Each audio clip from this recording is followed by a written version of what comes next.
We continue and I think conclude Marcus Brutus from Plutarch's Lives, translated by John Dryden, revised by Arthur Hugh Clough. They believed him the rather, because he prayed to be carried to Antona, as if he feared Caesar, but durst trust him.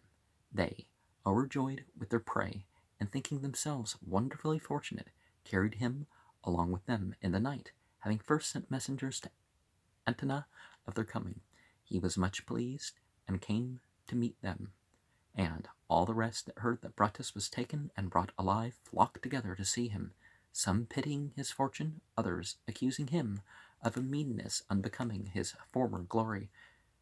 that out of too much love of life he would be a prey to barbarians. When they came near together, Antona stood still, considering with himself in what manner he should receive Brutus, but Achilles, being brought up to him with great confidence, said, Be assured, Antona, that no enemy either has taken or ever shall take Marcus Brutus alive. Forbid it, heaven, that fortune should ever so much prevail above virtue, but he shall be found alive or dead, as becomes himself. As for me, I am come hither by a cheat that I put upon your soldiers, and am ready upon this occasion to suffer any severities you will inflict. All were amassed to hear Achilles speak these words, but Antona, turning himself to those that brought him, said, I perceive, my fellow soldiers, that you are concerned, and take it ill that you have been thus deceived, and think yourselves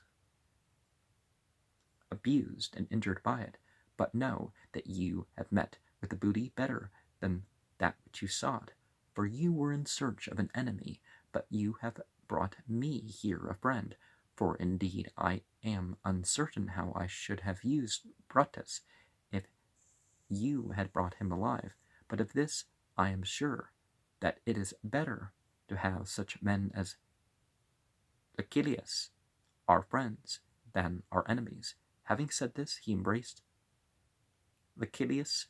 and for the present commended him to the care of one of his friends, and ever after found him a steady and faithful friend. Brutus had now passed a little brook, running among the trees and under steep rocks, and it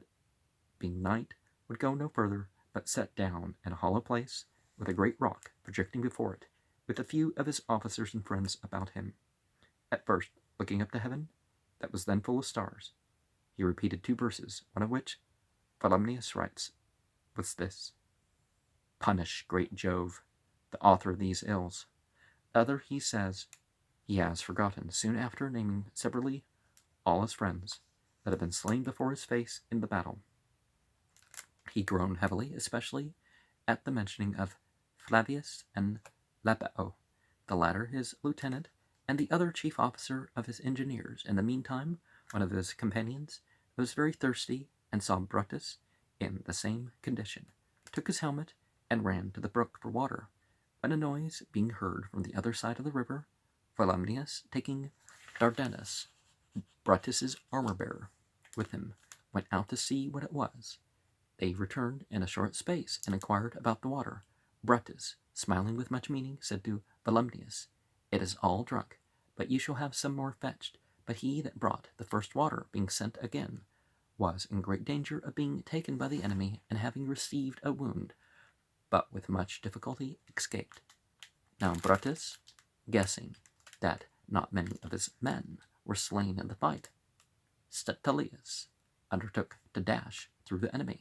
for there was no other way, and to see what was become of their camp, and promised, if he found all things there safe, to hold up a torch for a signal, and then return. The torch was held up. Statilius got safe to the camp, but when after a long time he did not return, Brutus said, If Statilius be alive, he will come back. But it happened that in his return he fell into the enemy's hands, and was slain. That night, now being far spent, Brutus, as he was sitting, leaned his head towards his servant Clitus, and spoke to him, and answered him not, but fell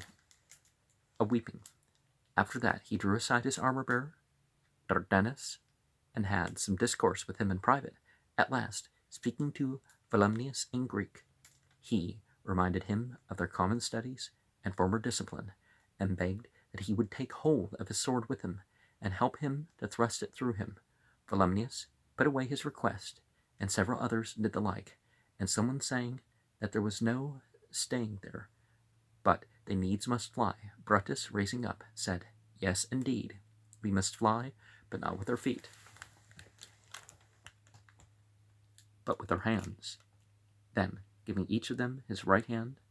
with a countenance full of pleasure, he said that he found an infinite satisfaction in this, and that none of his friends had been false to him, that as for fortune he was angry with that only for his country's sake.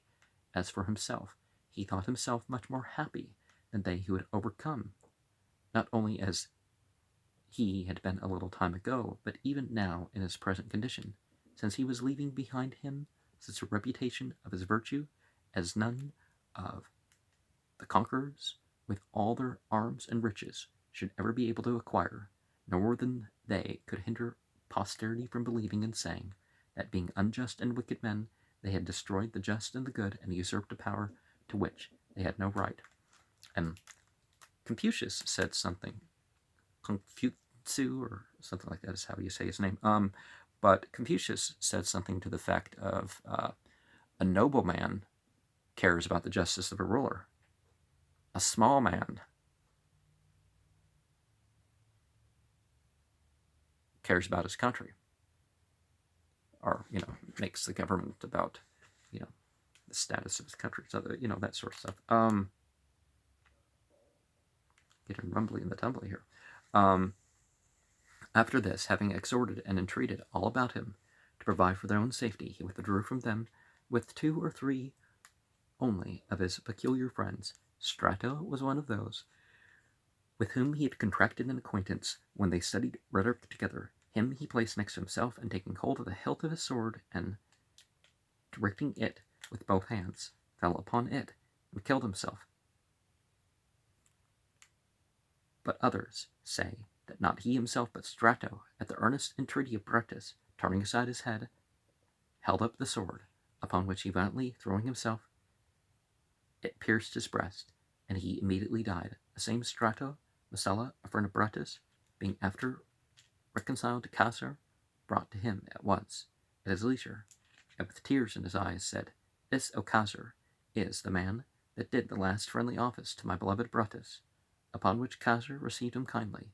and had good use of him in his labors and his battles at Actium, being one of the Greeks that proved the bravery in his service. It is reported of Messala himself that when Caesar once gave him this commendation, that though he was his fiercest enemy at Philippi and the cause of Brutus, yet he had shown himself his most entire friend in the fight of Actium, he answered, You have always found me, Caesar, on the best and justest side. Brutus's dead body was found by Antona, who commanded the richest purple mantle that he had to be thrown over it, and afterwards the mantle, being stolen, he found the thief, and had him put to death. Well, purple's so many times the price of gold, but well, in America there was a lot of putting to death for theft, but I think that's kind of going too far. He sent the ashes of Brutus to his mother Servilia, as for Porcia, his wife. Nicolaus, the philosopher, and Valerius Maximus write that, being desirous to die, but being hindered by her friends, who continually watched her, she snatched some burning charcoal out of the fire, and shutting it close in her mouth, stifled herself and died, though there is a letter current from Brutus to his friends in which he laments the death of Porcia, and accuses them for neglecting her, so that she desired to die rather than languish with her disease, so that it seems Nicolaus was mistaken in the time.